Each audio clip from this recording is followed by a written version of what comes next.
Hola, ¿cómo estás? Espero que muy bien. Te doy la bienvenida al primer episodio grabado en vivo desde el BAM, el Bogotá Audiovisual Market, gracias a Proimágenes Colombia y el BAM, con el apoyo de Mediatex, Distrito Audiovisual y Gente que Productora. Estamos en 2023, en julio, en el BAM, en el Bogotá Audiovisual Market. Hace 5 años vine a unas cuantas charlas de este evento con la curiosidad de conocer, nutrirme de experiencias, establecer contactos. Vine con la ingenuidad de un profe de colegio que dictaba la materia de cine a sus estudiantes. Vine precisamente con una de mis exalumnas, Camila Guerrero, quien para ese momento ya era comunicadora audiovisual y empezaba a hacer sus primeros cortos documentales. En uno de los entretiempos empezamos a pensar qué pasaría si grabáramos alguna charla de las que habíamos escuchado. Si todo ese conocimiento que pasaba por las voces que participaban en ese BAM llegara a más gente, se guardara, quedara en la memoria, si al menos en la memoria sonora para que otros, otras, otros en otros momentos lo escucharan y aprendieran. Recuerdo paradójicamente que salimos de una charla en la que estaba Cristina Gallego, junto con una directora española, hablando del papel y la importancia de las mujeres como directoras de cine. Recuerdo también a Catalina Rollave, directora paisa, en el público, a unas cuantas sillas de mí, apenas con su primera película en desarrollo, alzando la mano y haciendo preguntas. Era 2018, fue hace 5 años, y en un papel con Camila anotamos la idea de hacer un podcast. Dijimos, esto tiene que grabarse. Le pusimos nombre, fue lo primero que tuvimos. No habíamos hecho nada, pero lo primero que se nos vino a la cabeza fue Gente que hace cine. Hoy, 5 años después y luego de casi 150 episodios, Gente que hace cine es una realidad y celebra 5 años conversando y aprendiendo. Hoy, 5 años después, estamos sentados de nuevo en el BAM, coincidencialmente muy cerca de la productora y directora Cristina Gallego, para ser más exactos, a unos cuantos centímetros. A mi lado también está Claudia Triana, directora del Fondo Mixto de Promoción Cinematográfica, Proimágenes Colombia, y junto a ellas el maestro Jorge Ali Triana, director, guionista y actor, y junto a nosotros una cantidad de seres hermosos que aman el audiovisual, para quienes pido un aplauso.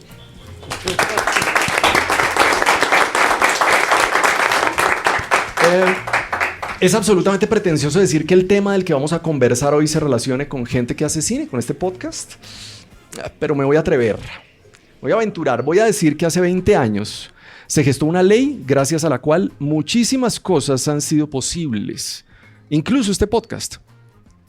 Por supuesto, una ley, la ley gracias a la cual la producción cinematográfica en Colombia se incrementó de manera exponencial. Voy a decir que de estrenar 5 películas en 2003 se pasó a más de 50 en 2022. Con todo lo que eso significa, más voces, más miradas, más diversidad, más géneros, más territorios, más oportunidades, más inversión, también más retos, también unos cuantos problemas y muchas preguntas por hacernos. Voy a decir que esa decisión no solo impacta y sigue impactando a quienes hacen cine, sino a los que hablan, conversan, aprenden de cine como nosotros, como un contenido de audio que habla de cine, con quienes lo hacen. Voy a aventurarme entonces a decir que sin esa ley no habría tampoco contenidos como este, con tantas aristas por tocar, con tantos personajes y sus historias por conversar, por tanto contenido por grabar, publicar y preservar para el bien de nuestra memoria cinematográfica. Vamos a hablar hoy del significado de la ley de cine en Colombia, de sus primeros 20 años, de sus impactos, de la transformación que ha sugerido esa ley para el sector y la industria cinematográfica local. Vamos a hablar de todo el cine que ha sido posible. Este es el episodio 147 de Gente que hace cine, grabado en vivo desde el BAM en Bogotá, un episodio que va a ser parte de una serie dedicada a la historia de la ley de cine. Este es el abrebocas. Ajustes en sus audífonos, tráiganse un buen café. Yo soy Mauro y empecemos a conversar.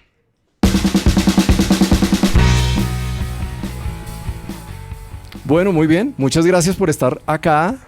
El aplauso es para ustedes, Claudia, Cristina, Jorge Ali, muchas gracias. ¿Cómo se sienten hoy en el BAM una vez más? Claudia.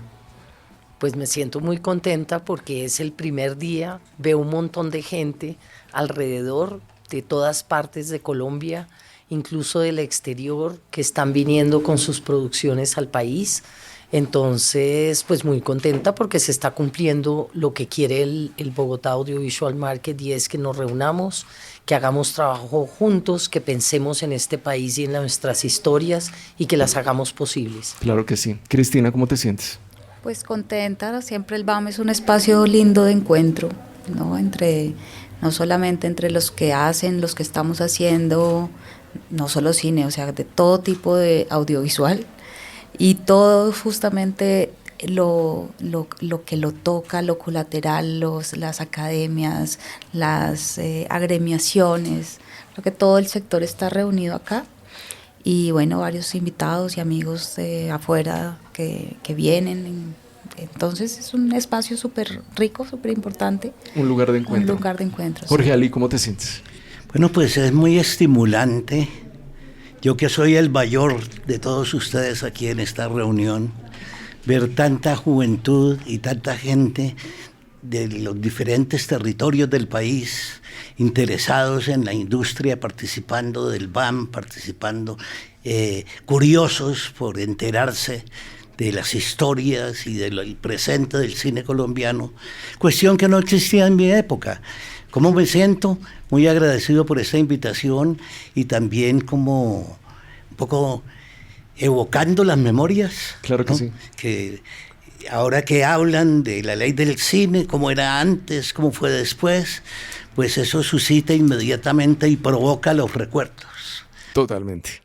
Empecemos pues, entonces por ahí. Hagamos un viaje en el tiempo. 20 años atrás, por supuesto el tema de esta charla es la ley de cine, pero 20 años atrás ustedes, cada uno de ustedes como personas, ¿en qué estaban? Cristina. Es julio, Sí. acababa de nacer mi hijo mayor, tiene 20 años, cumplió 20 años en el 1 de mayo, y yo tenía mi primer empleo en la Universidad Nacional también. ¿Cuál fue? Me gradué en abril del 2003 y mi hijo nació en mayo. Y bueno, yo estaba gestando un proyecto de producción, como una idea de tener un canal universitario en ese momento. Y graduada, pues la universidad, estábamos un grupo de amigos, y realmente yo embarazada y con un niño en la tierra, claro. Pues como hay un puesto y la universidad abrió como un puesto de trabajo, y empecé a trabajar en la Universidad Nacional en una especie de laboratorio de producción de televisión, una cosa absolutamente libre que nosotros digamos que proponíamos dentro de los contenidos de la universidad, y empezamos a hacer pues televisión universitaria, televisión educativa, y estuve ahí durante 3 años. En el 2003 ya habíamos rodado La Sombra del Caminante, estábamos en la postproducción, y en el 2003 se ganó La Sombra del Caminante Cine en Construcción en septiembre. O sea, este es un año de celebración. Muy de celebración para mí personalmente. Como mujer, como madre. Y como cineasta también, ¿no? O sea, ya veníamos recorriendo como ese camino independiente. Y bueno, ya salió Cine en Construcción, y al año siguiente vino la ley de cine, y o sea, digamos que el cambio fue muy grande en esos wow, hace 20 bueno. años. Sí. Estamos yo aquí humildemente diciendo que llevamos 5 años, pero exactamente, o sea, como hace 20 años, todo lo que está pasando. Claudia, estabas, me imagino que gestando la ley de cine, estabas trabajando en eso, pero como persona, ¿qué estaba pasando por tu vida en ese momento? Bueno, en ese momento estábamos efectivamente gestando todo el tema de la ley de cine. Se había creado Proimágenes Colombia en abril del año 98. Apenas estaba la ley, digamos, el Ministerio de Cultura también organizándose, y en la misma ley nació Proimágenes Colombia, y me pusieron en el reto de ser la primera directora. Yo venía de trabajar en la Cinemateca Distrital. No sabías que ibas a ser la única.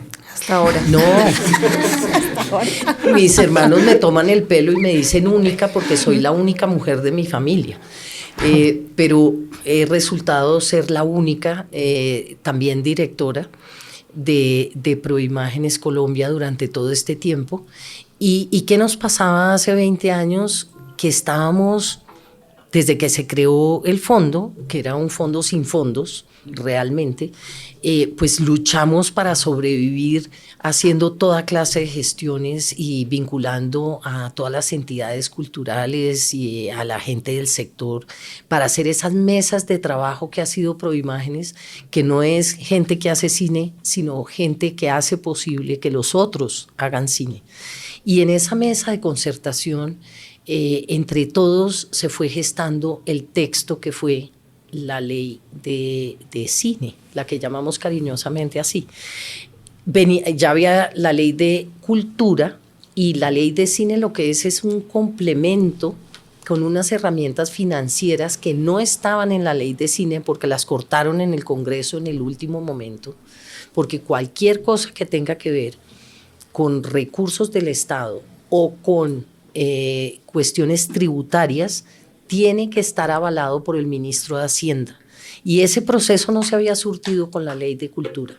Entonces quedó un poco, el Estado tiene que hacer todo, esto es lo que nos va a representar, tenemos que preservar el patrimonio, todas las imágenes en movimiento se convierten en patrimonio cultural de la nación, los creadores deben estar estimulados, deben lograr hacer sus historias, los exhibidores deben poder hacerlas, deben poder mostrarlas, el país debe ser una locación, en fin, pero no había cómo financiar eso, salvo con dineros del presupuesto general de la nación. Entonces, pues, ¿qué estaba haciendo en ese momento? Tratando de encontrar en esa mesa con nuestra junta directiva y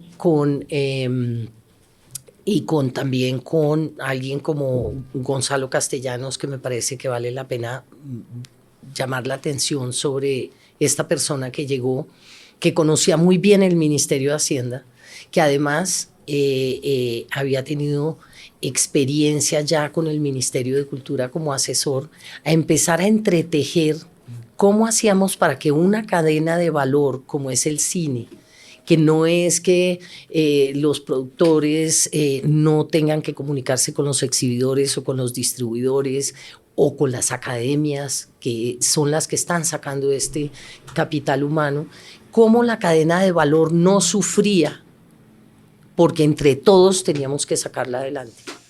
Estabas trabajando Artico. Estaba bien ocupadita, Claudia.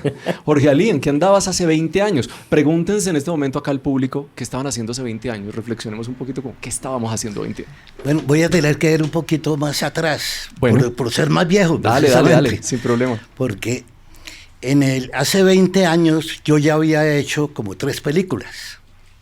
O sea que me toca remontar la memoria a cómo las hice. Ok, perfecto. ¿No? Entonces, una cosa que existió aquí, que era el sobreprecio, era la obligación de poner un cortometraje antes de las películas. Y yo creo que allí empezamos a ejercitar muchos cineastas el oficio. Yo había empezado con la idea de hacer un largometraje sobre las 7 obras de misericordia. Y alcancé a filmar 2, dar de comer al hambriento y enterrar a los muertos. Hasta ahí llegó el proyecto. Después no hubo más dinero y se acabó la ley del sobreprecio. Pero nos reunimos 4 directores, Ciro Durán, Mario Mitrote y Alberto Giraldo, para hacer un largometraje que se llamaba Las 4 edades del amor. Cada uno se encargaba de un corto sobre una edad del amor para ensamblarlo en una sola película. A mí me tocó hacer el de la pubertad, que era la historia de un seminarista que sale al entierro de su abuela y se encuentra con el mundo, el demonio y la carne, ¿no?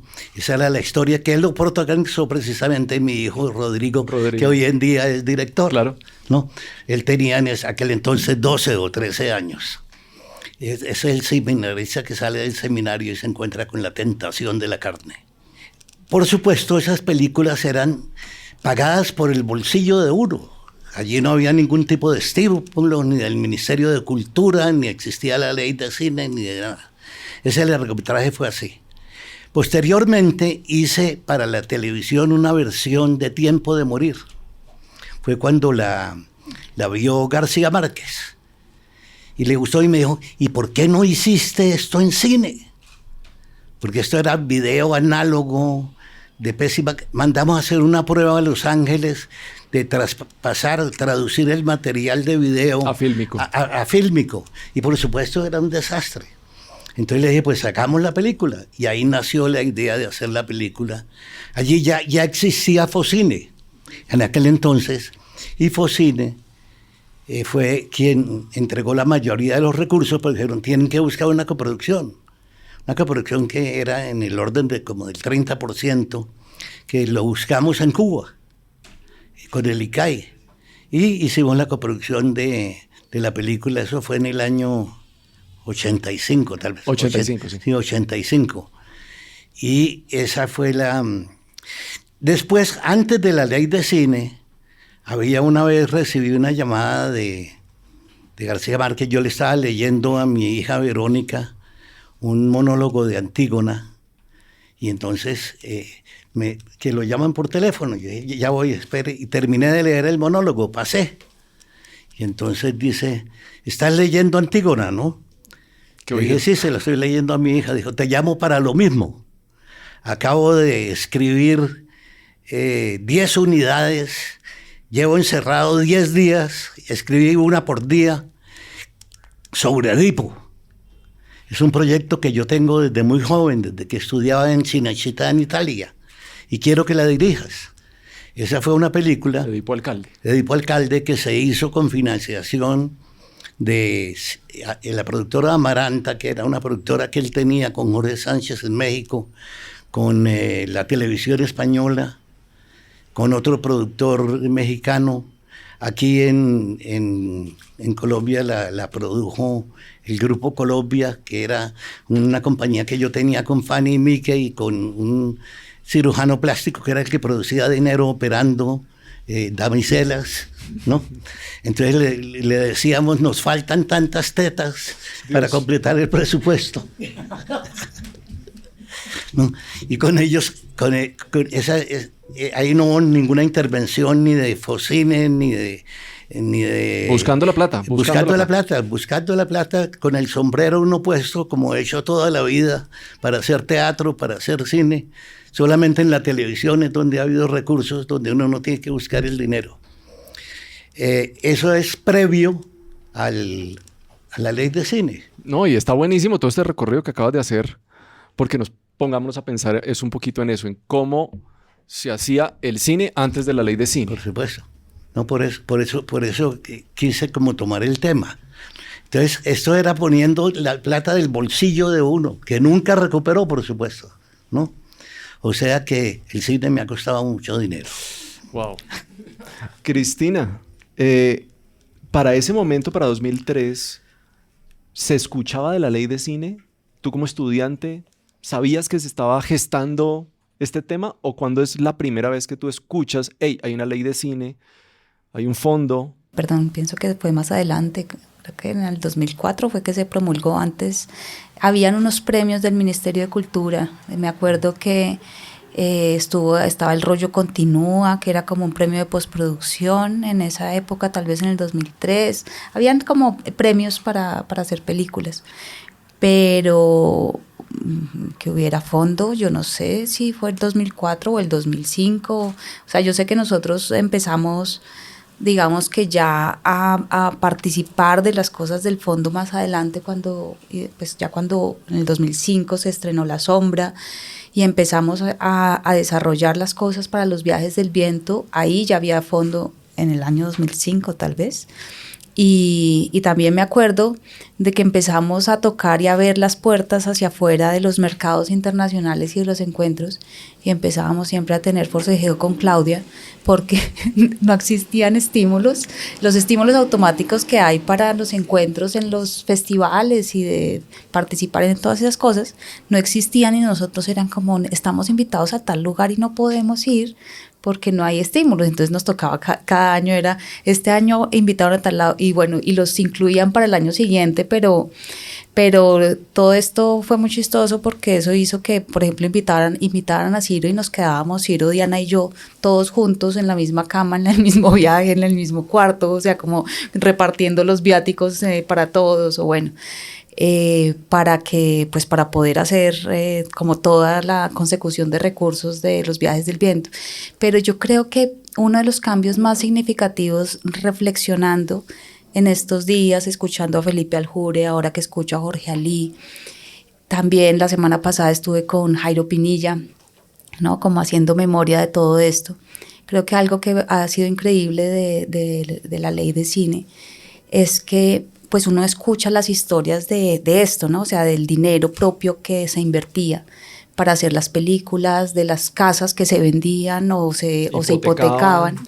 Y yo pienso que lo más valioso o de las cosas muy grandes de la ley de cine es que la gente que hace cine hoy primero no tiene que hipotecar su casa, pero segundo, puede hacer cine sin tener casa. Y eso es muy diferente, porque no haces parte de un nivel o de una clase social para poder hacer cine.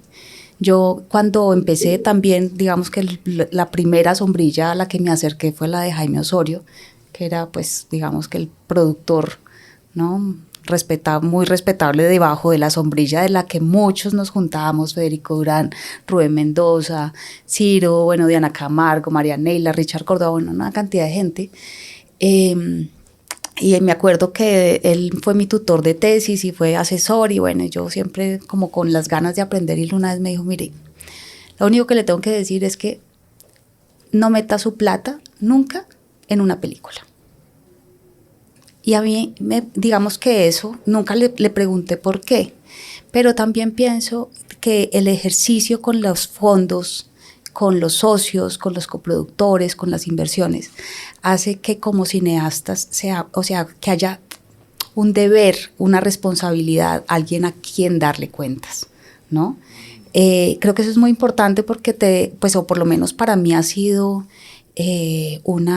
más que, un fondo perdido, lo que sea, siempre ha sido como le damos un sentido de orgullo a la gente que ha puesto plata en estas películas, digamos que en un negocio tan riesgoso como es hacer películas, ¿no? Entonces genera una exigencia porque genera unos compromisos, porque genera unos asocios, porque genera también una gente con la que, digamos que darse la mano y luchar, ¿no? Porque yo sé que una película en la que el fondo tiene dinero, o en la que la inversión privada hace parte, pues son unos socios. Sí, es una sociedad. Es una sociedad a la cual toca responder. Exactamente, para sacar proyectos adelante. Eso me parece súper bonito. Pero a tu pregunta, no tenía ni idea en el 2003 que fuera a haber un fondo. O sea, uno estudiaba cine como... O sea que La sombra del caminante se hizo...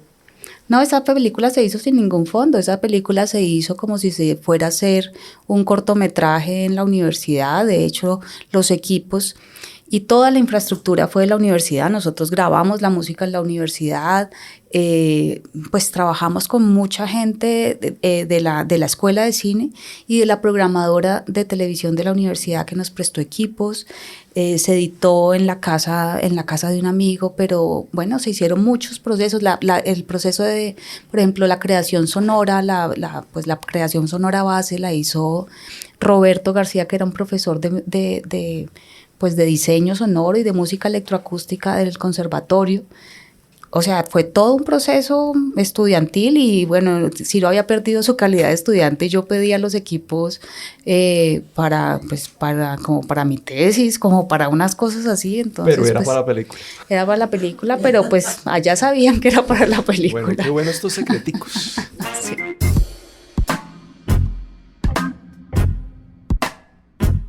Ya vamos en la mitad del episodio, está buenísimo. Quédate ahí, por favor. Hago una pausa rapidita para recordarte que este episodio fue producido gracias al patrocinio de Proimágenes Colombia, que ha confiado en nuestro contenido y nos ha pedido que hagamos este y otros episodios más dedicados a la historia del Fondo de Desarrollo Cinematográfico y a la historia de nuestra ley de cine. Pronto vas a encontrar estos episodios en la programación de Gente que hace cine.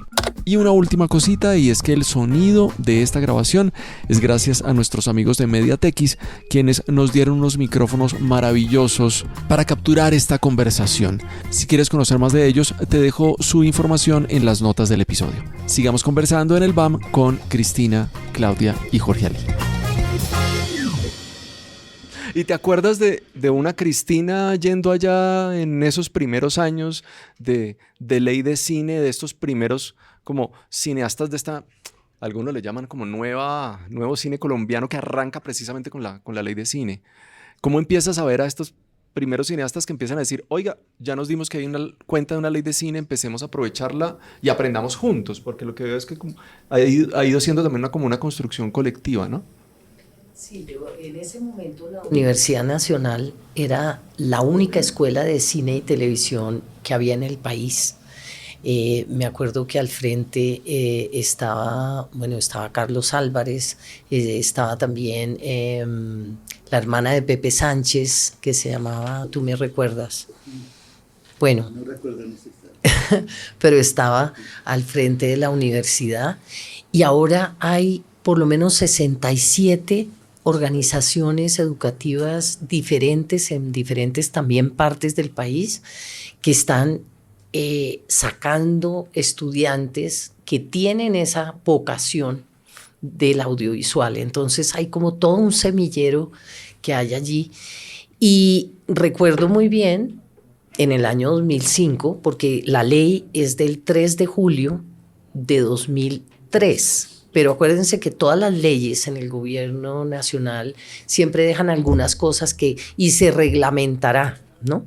Y se reglamentará quiere decir que hay que sacar un decreto que firma el presidente y firman los ministros involucrados, y hasta que salió el decreto pudimos empezar a recaudar esa cuota para el desarrollo cinematográfico, que es, creo que una de los grandes aciertos de esta ley, y es que un impuesto que le estaban cobrando a la taquilla de cine, es decir, a la boleta que cada uno paga, que era del 10%, y que se creó para financiar la guerra con el Perú, una guerra fronteriza que tuvimos en 1932 los colombianos. Creo que duró poco, pero las mujeres daban sus anillos de matrimonio, etcétera, etcétera. Y en la cadena de leyes que ha habido a lo largo de la historia, desde el 42, que ya López Pumarejo resolvió que el cine debía ser estimulado desde el gobierno nacional con una ley, pero sin dientes, sin herramientas, pues le empezaron a colgar una cantidad de impuestos a la boleta de cine, entre otras ya se habían logrado desmontar que el cine financiara el deporte, por ejemplo. Ya se habían logrado desmontar otros, pero quedaba. ¿Y qué fue lo que se logró en la Cámara de Representantes y lo que le dijimos a esa mesa de concertación donde estaban todos sentados? ¿Qué pasa si quitamos ese impuesto y ese impuesto se va a un fondo que va a financiar el cine nacional? Y todos nos daban golpecitos y nos decían, claro, niñita, ¿no? Claro que sí, obvio. Pero cuando ya lo aprobaron en la Cámara de Representantes, ninguno se pudo oponer. Y entonces exhibidores, distribuidores, productores y el gobierno nacional fue junto al Senado de la República a acompañar el proyecto, porque ya quedaba muy mal decir que no. Y así fue que se pudo hacer esa renta parafiscal, es decir, que la industria, o sea, la cadena de valor del cine en salas de cine son los que están financiando ese fondo para el desarrollo cinematográfico que se creó en la ley. Pero claro, eso nunca es suficiente, entonces también habría que pensar en otra herramienta que era, ¿cómo hacemos para que la gente, no sé, Coca-Cola, que no tiene nada que ver con el cine? Para que los privados se metan. Exacto, ¿cómo hacemos para que se metan allí? ¿Y cómo se meten allí? Pues a través de una deducción tributaria del 165% sobre su declaración de renta, digamos. Si dan 100 pesos, lo que el gobierno dice es, usted está dando 165%, o sea, 65 pesos más de los 100 que puso. Y yo le voy a apostar con usted porque lo voy a dejar de recibir de impuestos. Y eso es más o menos, tú que has hecho varias de ese tipo de gestiones, Cristina, pues eso quiere decir que es como un 50 y pico %. O sea, la mitad del riesgo la está asumiendo el gobierno nacional. Y esas dos herramientas creo que han sido las que transformaron la cosa. Pero uno de los éxitos de sacar esa ley fue justamente que lo hicimos calladitos.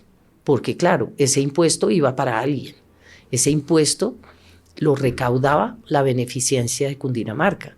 Y de hecho, demandaron la ley cuando fue sancionada y ganamos. Porque ellos, porque obviamente les estábamos quitando unos recursos a Bogotá. Totalmente. Jorge Ali, tienes una película que está como justo en el borde, así como estaba la sombra del caminante en 2002, está Bolívar soy yo. Sí. Y ahorita tú preguntabas si esa película había entrado o no, pero que había entrado de pronto tu siguiente película. No, ese entró con los estímulos de la ley de la... ¿Cómo se llama? La Dirección de Cinematografía. Tenía unos estímulos para películas. Bolívar soy yo, por supuesto. No. No. Bolívar soy yo no entró a la ley entró. de cine. Pero sí. Te tengo que aclarar. Bolívar soy yo nació y se le dio el estímulo con el Ministerio de Cultura recién nacido, pero no con el Fondo para el Desarrollo. Con el Ministerio de Cultura, la Dirección de Cinematografía. Exacto, que tenía porque ya unos se había estímulos. ya se había Tenía creado. concurso también, había que presentarse a una...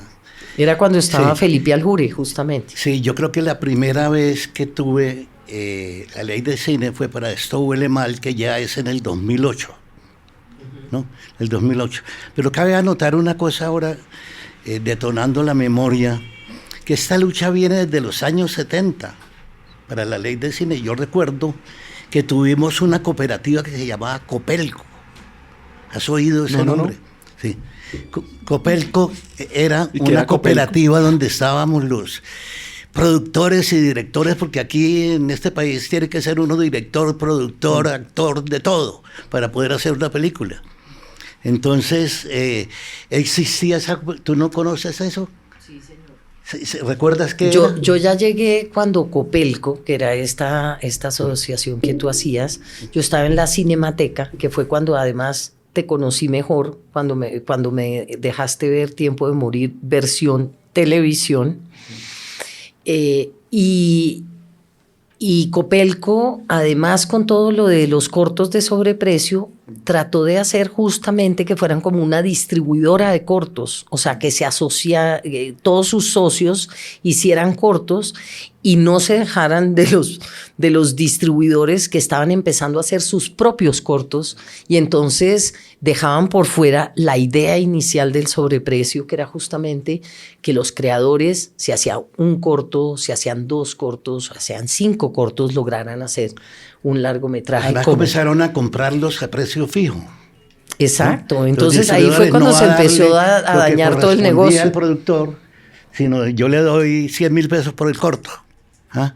O sea que la posibilidad de ganar unos pesos con los cortos fue cortada. Entonces ahí nació la idea de la ley de cine, de todo esto. Pues yo recuerdo reuniones, asambleas de los directores y productores, diseñando qué era lo que le íbamos o qué le íbamos a exigir al gobierno para el desarrollo de la cinematografía nacional. Entonces, sería bueno que averiguaras esa historia, porque esa historia es interesante. No, ya está anotadísimo. Incluso con Isadora de Norden, que estaba en ese momento en Focini, hicieron toda clase también de reuniones. Yo no sé si fue como en Villa de Leyva o algo por el estilo, donde hay documentos donde quedaron como todas estas reuniones y estas reflexiones, pero nunca se había pensado en otras herramientas alternativas a que fuera el gobierno nacional el que financiara todo. Y creo que esa es la bondad que esa tiene. es como la diferencia o el punto específico. Claro, vengan los privados, venga la industria y vamos a trabajar todos para que sea posible también el cine. De hecho, la ley de cine dice que, por ley, que el 70% de todos los recursos que se recaudan de la taquilla, que son los que recauda Proimágenes Colombia y que luego ejecuta, el 70% tiene que irse a la producción. Ya Cristina había empezado a advertir un poco acerca de los beneficios. Y entonces, hablando desde tu experiencia, que creo que hay una cosa como muy valiosa, el hecho de que Cristina esté acá es porque ha recorrido el camino personal y profesional durante estos 20 años que coincide con la ley de cine. Entonces tú has ido viendo como poco a poco los beneficios, tus películas han sido beneficiarias de los fondos. Cuéntanos, no sé, el primer fondo que te ganas con Ciudad Lunar, o cómo fue esa primera. Yo creo que fue los viajes, yo creo que te ganaste guión de los viajes. De los viajes del viento, sí, en el 2005. ¿Cómo fue ese primer fondo? En el 2005, justamente, nosotros arrancamos presentando el proyecto de desarrollo de guión de Los Viajes del Viento para escritura. Lo ganamos y bueno, y ahí empezó. Nosotros rodamos en el 2008, 2007 nos fuimos a Valledupar, rodamos en el 2008, y eso para decirte que esa película se rodó, se escribió, se financió toda en 2 años y se preprodujo toda en un par de años. Pero lo primero fue el desarrollo, luego la producción, porque era producción y postproducción.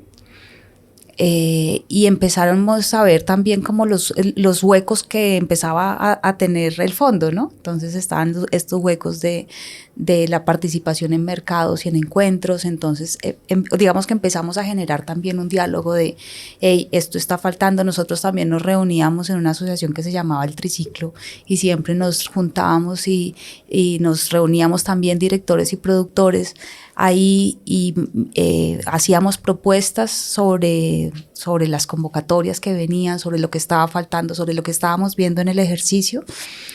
Y bueno, también pues se abrieron luego esos estímulos automáticos. Se terminó Los Viajes del Viento cuando Colombia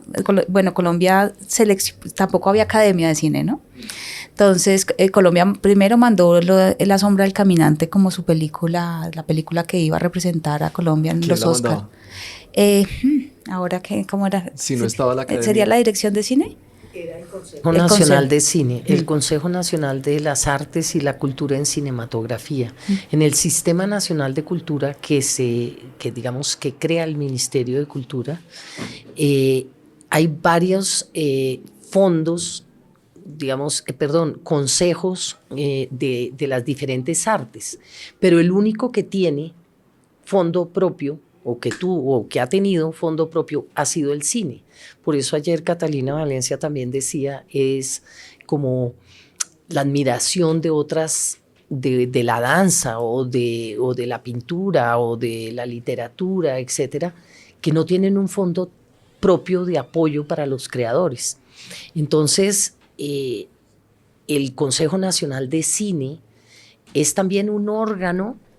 No tiene personería jurídica, la personería jurídica es Proimágenes, digamos, quien los representa, quien demandan si algo pasa, Proimágenes, pero es un órgano participativo, son 11 miembros presididos por el Ministerio de Cultura, pero están los técnicos, los consejos departamentales de cine, los creadores, los directores, los productores, delegados del Ministerio de Cultura. Entonces, ¿qué pasa? Han sido muy receptivos a las necesidades del sector, pero no es solamente lo que pidan como la lista al Niño Dios los creadores, mire aquí hay un miembro del Consejo Nacional de Cine, sino que también es qué está pasando con el audiovisual, con el cine en el mundo, cómo hacemos para nosotros hacernos un espacio y estar hablando los mismos lenguajes para nosotros poner nuestros contenidos allí, para poner nuestras narrativas, para hacernos visibles ante los colombianos, pero también ante el mundo. Se nos quedó en punta tu historia. Sí, ¿Qué pasó? Sí, no, pues que nos mandaron pues digamos como Colombia representante era La Sombra del Caminante, bueno. No, era una película con muchas posibilidades ahí, pero luego pasó lo mismo con Los viajes del viento, y Los viajes del viento sí tenía posibilidades en los Oscar, tenía distribución en Estados Unidos, tenía una muy buena crítica y una muy buena recepción allá. Y entonces fue como, claro, nos escogieron y dicen, bueno, ¿y qué va a poner el país? Entonces llegamos al fondo, ¿qué va por el país? No, aquí no hay convocatoria para ningún apoyo a premios cinematográficos, eso no existe. Nosotros pues es que los premios cinematográficos son gestionados desde el propio país, entonces hay que abrir esa convocatoria para que las películas que van por Colombia tengan un apoyo. Entonces, bueno, Los viajes del viento no pudimos hacer campaña y ya eso lo pudimos hacer luego con El abrazo de la serpiente, pero todo esto también para decir que siento que nosotros lo que hemos podido hacer es crecer y aprender, y que día le decía a Claudia, es muy fuerte porque cómo se capitaliza toda esa experiencia que pues yo que he recorrido, ¿no? Desde la primera película en la que no había financiación y en la que no sé qué, y bueno, digamos que se hacían cosas muy divertidas, como que hace 20 años Jaime Sánchez Cristo tenía un programa sobre cine, y toda la gente que quería, que de la escuela, por lo menos de la escuela de cine, iba a ese programa, era un programa de concurso de datos sobre cine, ¿no? De cosas, trivias. de trivias cinematográficas. Por allá fueron todos, debe haber un programa de Diana Camargo, me acuerdo, que le fue súper bien, bueno, y tenían premios en dinero. Ciro fue a ese programa de concurso, y iba todo súper bien hasta que dijeron, les vamos a meterle preguntas de música de plancha, y ahí se rajó completamente. Pero digo, como que veníamos desde esa cosa de hacer las películas con lo que se pudiera recaudar, claro, y con las cosas así. Pero luego, entre las cosas, los aprendizajes, las carencias también, yo siento que el fondo fue ganando, pues también como nutriéndose de la experiencia que íbamos pudiendo tener los que íbamos saliendo a hacer películas y devolviendo la información al fondo. Claro, cuando viajamos, falta mire lo que nos esto, están preguntando. está pasando esto. Y me acuerdo también de una gestión fuerte en la que estuve muy presente, que fue la apertura de la convocatoria de coproducción minoritaria. Y esto fue como luego de una pregunta de decir, pucha, nuestras películas han recibido de acá. ¿Cómo hacemos una cosa que es importante en las coproducciones, que es la reciprocidad, ¿no? ¿Cómo hacemos para que Colombia no sea solamente quien pide, sino que también haya opción de dar, y para que no sea solamente que los productores nos tengamos que echar la película y el costal al hombro, sino que podamos participar de otro costal que alguien se echa al hombro con algo, con un aporte acá?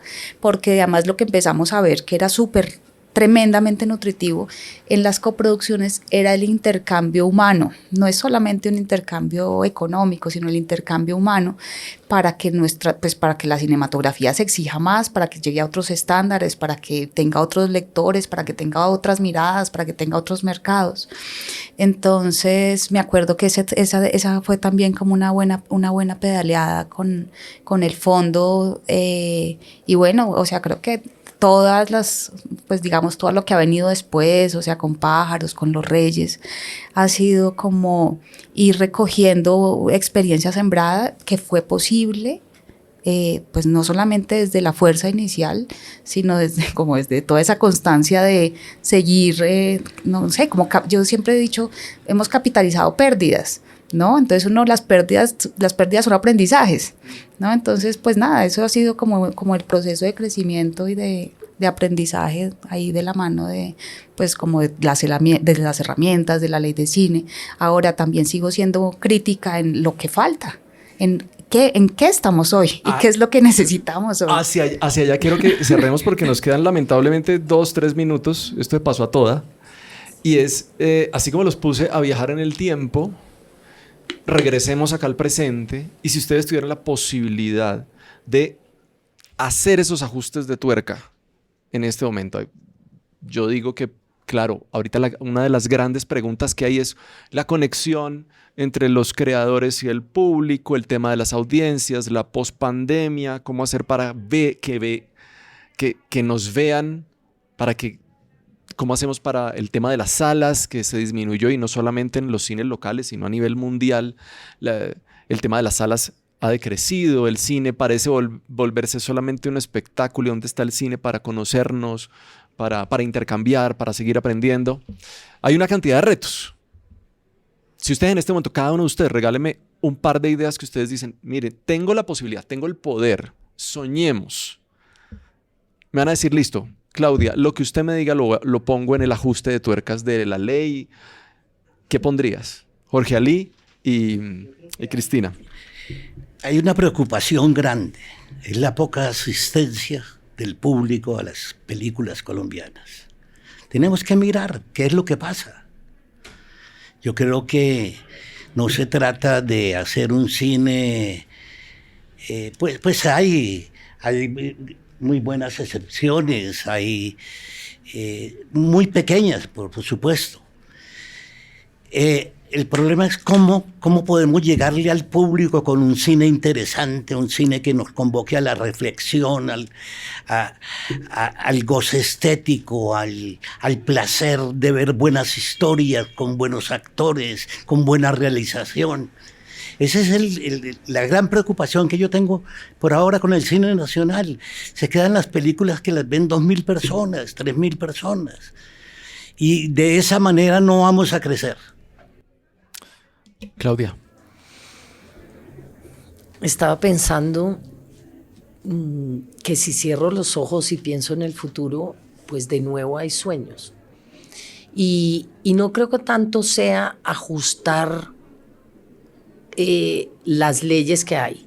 Creo que hay que crear unas nuevas. Okay. Es decir, lo que tenemos es aceptable y no queremos que se dañe porque nos quita el ritmo a este sistema de estímulos. Y nos lo admiran. Pero claro, hay otros mecanismos que además no nos tenemos que inventar la rueda. Cuando la ley de cine, pues nuestra referencia era Brasil o Francia, que daban estos estímulos automáticos a todas las películas que se estrenaban en salas de cine, etc.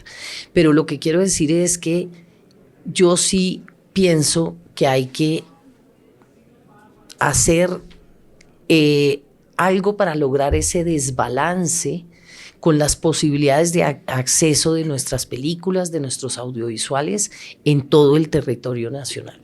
Eso no pasa. Las películas se estrenan, pero se estrenan en 3 ciudades, en 3 salas y ya. Entonces no hay cómo verlas. Y cuando uno dice, 20 años, yo quiero ver todas las películas que se han hecho en Colombia, ¿esas dónde están? ¿Cómo hago para ver Los viajes del viento hoy en día? Ni idea. Hay un profesor que la pirateó en su momento y la tiene en la escuela y así. Entonces creo que hay muchos mecanismos de acceso que tenemos que mejorar y para eso tienen que haber algo como que iniciativas como el bono cultura, o sea, que también la gente, los estudiantes puedan saber que tienen una cierta subvención, un cierto cariñito para que vayan a cine, para que vayan a bastante cine. Y eso, el acceso, el facilitar el acceso, creo que es otro universo que tenemos que armar en las normas, que eso es, se cumplen o no se cumplen, pero también en cómo están los productores y los directores y los creadores presentando sus proyectos al público, cómo están construyendo esa audiencia desde que empiezan a pensar en una película, como hacen los de Transmedia o como hacen muchas veces en los nuevos medios y en las mismas plataformas. Piensan primero en el público y luego en la historia. Hay que un poco invertir el tema. Cristina, primero que todo, ¿dónde están Los viajes del viento? Online, no creo que esté. Pero de tus películas están en diferentes plataformas. Sí, Los Reyes están en Netflix. Están en Netflix. El Abrazo y Pájaros están en RTVS Play. No, sí están en RTVS y están en Amazon. Están en HBO en Estados Unidos, pero acá Los viajes del viento, fíjate que es una película que no creo que esté online en ningún... Yo la tengo en DVD. Sí. Sí, pero no tiene... O sea, ahorita no tiene... Esa película no tiene acceso. No, pero está original y autografiada por Ciro. Sí. Exactamente.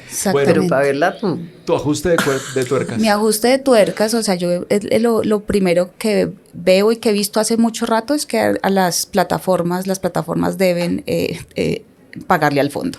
O sea, las plataformas y los donde vemos cine hoy, porque es que el cine se está viendo efectivamente, no es como que no haya asistencia, ha cambiado de la ventana de asistencia, entonces esa ventana en donde se ve el cine, pues debe entrar al Fondo para el Desarrollo Cinematográfico, que es, por ejemplo, la diferencia también cuando creció el fondo, el Inca en Argentina, es que no con las plataformas, pero sí trajeron dinero también de la televisión y de las películas que se pasaban en televisión, a tributar, no porque no es un tributo, pero sí aportar al fondo. Entonces creo que eso es como un ajuste de tuercas a la ley actual, si es posible. Pero lo que siento es que como concepción hay que pensar que hacer cine debe ser un ejercicio económico y cultural, ¿no? ¿Qué está pasando? Que los directores siguen siendo los mismos productores, siguen gestando sus propias películas. Yo que día le decía a Claudia, todo esto se volvió una cantidad de proyectos fondodependientes en las que una cantidad de realizadores están haciendo sus últimas películas, porque tú ves las empresas de producción están dedicadas a hacer televisión y a hacer servicios, a hacer servicios de televisión o de cine, pero para extranjeros. Pero las productoras de cine en Colombia son mínimas, ¿no? Y tienen unas mini pymes o unas chiqui pymes. Nosotros seguimos, después de todo esto, seguimos siendo una micro pyme con un asistente, con un contador, con un ejercicio que no da para tener. A mí me encantaría entregarle la experiencia a un equipo de productores que pueda crecer y no sé qué, pero no lo da, el ejercicio económico no lo da. Y Diana Bustamante sigue siendo, con Burning sigue siendo exactamente. Entonces no son ejercicios que sean económicos, rentables, y eso necesita otro tipo de apoyos, ¿no? Nosotros, o sea, por ejemplo, yo me preguntaba el año pasado, yo decía, ¿cómo es posible que yo, tenga la inversión privada en Colombia y tenga una cantidad de dinero de coproducción al que no le puedo, por ejemplo, sacar beneficio por como el dinero que entra por la 1556, porque si viene al productor y yo no lo puedo reinvertir, ¿no? Entonces, pues no puedo sacar digamos que una herramienta como un beneficio tributario o algo que le pueda, pues digamos que pueda permitir que el ejercicio, si bien hoy sobre la inversión hay un 57% que no está en riesgo, el 40 y pico % sigue siendo un riesgo muy alto, que es un riesgo que hay que, pues digamos que la taquilla no lo da. Entonces también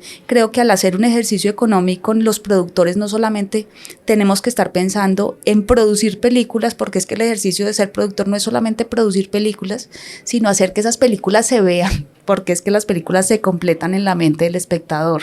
Entonces estamos simplemente pensando en querer rodar y rodar y rodar, pero ¿rodar para qué? ¿Rodar para quién? ¿No? Rodar para que las películas se vean en dónde.